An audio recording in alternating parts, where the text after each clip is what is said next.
Hey, good evening everybody. This is Travis P11 and welcome back to the channel. And this is not a video I was planning on making. In fact, I was just kind of joking around with some buddies of mine when there was another podcast going on, and I had mentioned that, you know what, I just got done taking the NRA Range Safety Officer basic course, and maybe I should do a tabletop review of that course. So if you know anything about my channel, I tabletop review just about anything, including a countertop, and I'll put a link to it at the end of this video in case you don't believe me. So I did actually take the National Rifle Association Basic Range Safety Officer course, and what I want to talk about for a little bit is how that experience went, what to expect if you go attend it, why should you do something like this, and furthermore, you know, is it worth the money that you spend and the time that it's going to take out of your day to do so?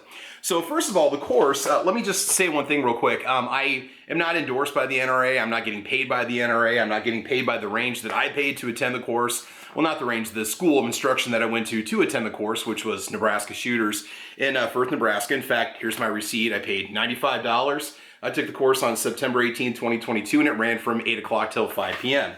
So with that out of the way, just, you know, full disclosure, this is just me giving my take on the course itself. So first of all, before we even get into like the course material, what to expect if you sign up for, you know, what are you going to get out of it? Why would you even think about taking the NRA Basic Range Safety Officer course? So first of all, there are a lot of different range safety officer courses out there that you can take. And one of the reasons why I took the NRA version is because many of the ranges that I go to, or many of the ranges I might potentially work for at some point, or just maybe assist at, they require you to have some sort of credential, some sort of certification that you are a range safety officer. And for many of the insurance companies that insure these ranges, I don't know about the federal ranges, but the private ranges, for a lot of them, the NRA certification is the minimum that the RSOs have to have. Now, that's not at every range, but that's at quite a few that I know of. So by me having that range safety officer certification, there might be some opportunities maybe for some summer work I can do. And I've got some friends that are firearms instructors. Maybe I can assist them also. And I would have the training and the credentials to be a basic RSO. Now, there's different levels of training you can go to. And I'm going to be honest with you, I was not an NRA member before I took the course. Now, I joined after taking the course, and I'll explain why here in a little bit. I was an NRA member for a couple of years, about 10 or 15 years ago. And then I got out of it. And like I said, I had recently joined again. So the class itself was held at Nebraska Shooters on September 18th. It ran from 8 to 5. The instructors, primarily Justin and his wife Dorothy, did a fantastic job of the course. They did a really good job breaking it up between course instruction, you know, a couple minutes of break time, and then we would do some sort of scenarios we would act out, or some role playing that we did, which really actually had a pretty good purpose when you think about it.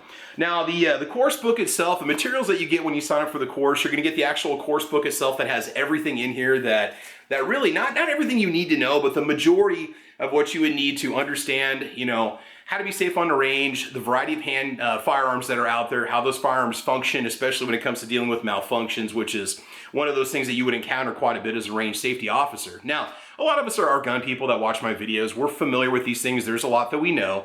But when I got done with the course, I really did feel like I was a little more conscious of those things that I do on the range and how I behave and how I act and what I do. But there was quite a bit that I learned from it, quite a bit that I took away. And it also kind of changes you from the shooter to the observer. And I really kind of like that change in viewpoint. It really kind of opens your eyes to what people do and how they are when it comes to being on a firearms range. So there were basically 5 different lessons involved with it. The very last lesson tells about how you go online and register to get your credentials. So just to be honest with you, the course itself is $95. And then the credentials are $60, and I believe that's good for every 2 years. And as long as you renew them before they expire, you don't have to take the class over again. Now, that could change at any point, and this is what, September of 2022 when we're talking about this. But again, the manual is absolutely fantastic. And I mean, they cover everything from stoppages to misfires to, you know, the basics of having a safe range, what to look for, what do you need, what do you not need. You know, the different types of firearms and their actions and how they function. They even had a section on black powder, and I thought that was pretty cool because I just got into black powder recently, and you know, black powder malfunctions, how to handle those malfunctions. And I'm sitting there thinking, well, why would you need to worry about that? But then I'm thinking, well, wait a minute, if you're a range safety officer and somebody rolls up with a black powder rifle, and maybe it's the first time they're using it, or maybe they have some experience with it, and the gun doesn't go off when it's supposed to, what are you gonna do? How do you properly clear that? So you cover all that material in the book during the class. They also talk about a variety of different ranges that you might be dealing with, indoor range, outdoor range, they cover all of it. And just having all the specifics in one nice manual is something that I think that will definitely help me, especially, when they get into skeet and trap shooting also. So depending on the kind of range you're gonna be working on, this is the basic manual that you need to function. Now, the other part of it that they give you that I thought was really cool was kind of a model standard operating procedures range guidebook. So this would help you get your range set up, or this has the basics that a range should have that they can hand an RSO that cover basically the gospel, so to speak, of how that range is going to function, in the words of the instructor Justin for my course. So the standard operating procedures manual is very important because that is what you would have to follow specifically at that range. And I didn't even know such a thing existed. So if I was going to help out at some kind of a range event and they hand this to me, I might be like, what am I supposed to do with this, right? So this has basically all the rules for that specific range. So this is just a model guide that would show you the kind of information that you can encounter with it. So like I said, you had the 5 different lessons or 6 different lessons, with the last lesson being the part on, 7 lessons, with the last lesson being the part on how to get yourself credentialed and so on. So the class itself, it was some great instruction. It was interactive PowerPoints. Justin's instruction was fantastic. I really think the instructor does make the course. I really do believe that, because it can be some material that you think you know everything about, and yet Justin still made that information, and his wife Dorothy made that information very interactive and interesting, fun at times. And what was really cool, what makes them great instructors at this particular range, is that they're very patient with the students. They you can ask whatever questions you want. Nobody looked at you like you were asking a dumb question, because I mean, when it comes to firearms, you never know what you're going to encounter. We had some really good discussions. Now, the people attending the course, it was a variety of people of different backgrounds and ages and experience levels with firearms. You had everything from a couple bottom feeder gun tubers like myself and Defense Dad to a couple guys that were operating a security team for their church, and they were there to get the training they needed so they could further do more instruction with their own church members. So, I mean, really, you get an incredible variety of people that attend this particular class, which is really, really cool. All right, I think we're having some focus issues with the screen behind me, so we're gonna go ahead and turn that off. So anyway, the people attending it, very good mixed group of people with a lot of different questions that they asked, and I thought that was really cool. Now, they would break up the instruction, like I said, with some role playing and some scenarios. So one of the first set of scenarios that we played through were multiple sessions where we were RSOs and we had to deal with or look at how we would handle different emergencies or different situations or observations we should be making while we're on the firing line.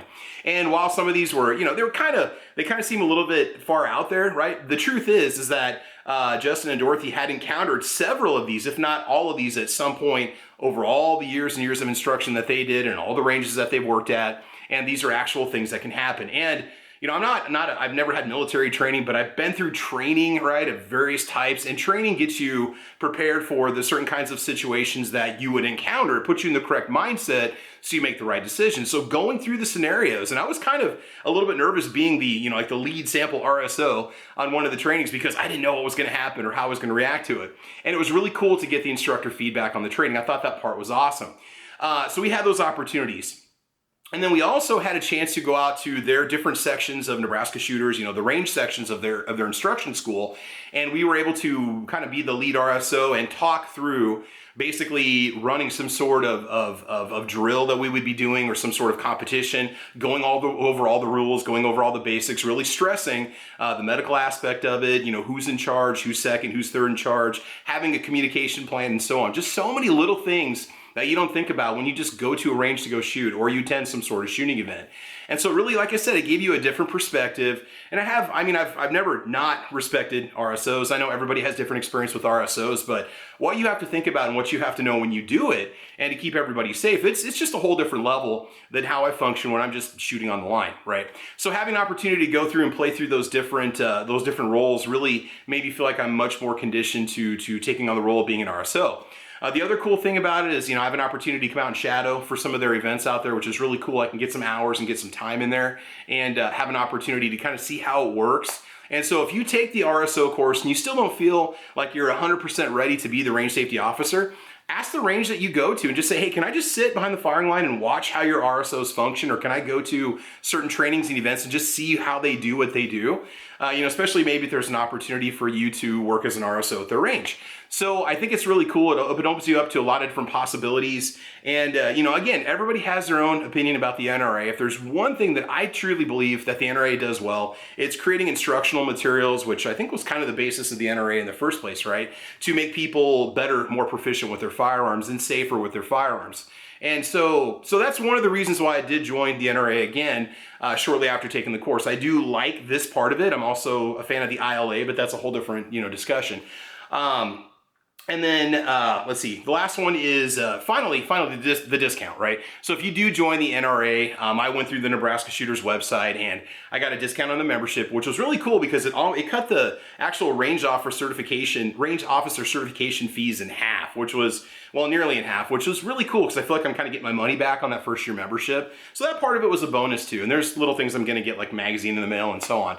So anyway, you know, there's a lot of people that, and here's the thing though, for this, again, you don't have to be an NRA member in order to take the class. You don't have to be an NRA member to get your credentials, which I think is nice. They don't force you to do that. If you don't, obviously you pay a little bit more, but again, membership has its benefits and the discounts. So consider taking a basic range safety officer course if you're maybe thinking about, or maybe you have to work some events, or you're thinking about doing maybe some sort of supervision or working with some trainers. It's really going to kind of open your mind a little bit and open your eyes to what happens on a range and what has to happen for a range to safely function. I felt the course materials were fantastic, even though a lot of the stuff was basic kind of beginner stuff for people that really know a lot about firearms. I feel like I did learn something in every single lesson I went through. And again, shout out to Justin and Dorothy because the instructors they make the class fantastic. So I would hope when you take the NRA Range Safety Officer course that you would have wonderful instructors, because it does make the experience that more enjoyable, especially when you're going to be there for 7 or 8 hours or more. And like I said, they did a great job answering questions, and I appreciated their patience, and I passed the exam in the end. And that's the other thing too. You have a 50-question exam, and it's kind of tough. The questions are very tricky. You know, they try to get you to think one thing and answer another thing, and so you have to get a 90% on the exam in order to receive your credentials, in order to pass the course. And so that's something to keep in mind too. So there is an exam at the end, and you do have to pass it. So otherwise, I think that's about it. So that's my basic tabletop review of the NRA Range Safety Officer course. So where's the tabletop in this one? There really isn't. It's just one of my reviews. It's what I say. I could have thrown the book on the table and lectured for, 10 minutes, but here I had a chance to talk to you and interact with you a little bit and kind of get the point across as to what to expect if you do it. So anyway, that's it. That's my take. That's my tabletop review of the NRA Basic Range Safety Officer course. Think about taking it. It might have some benefits, and if you are required to take some sort of range safety officer course, find out what the specifics are for the range you're going to work at, like what does their insurance require, so that way you know where you're going to be getting your credentials from and you go through the proper place. Maybe like a police or military certification counts for you, but consider taking it. I definitely thought it was worth it, and I felt that it was money well spent. So anyway, this is Travis P11. Thanks for watching. I want you guys to have yourselves a fantastic evening. Like and subscribe, and have fun, be safe, and as you know, we will talk to you soon. All right, take care and have a good one. Bye-bye.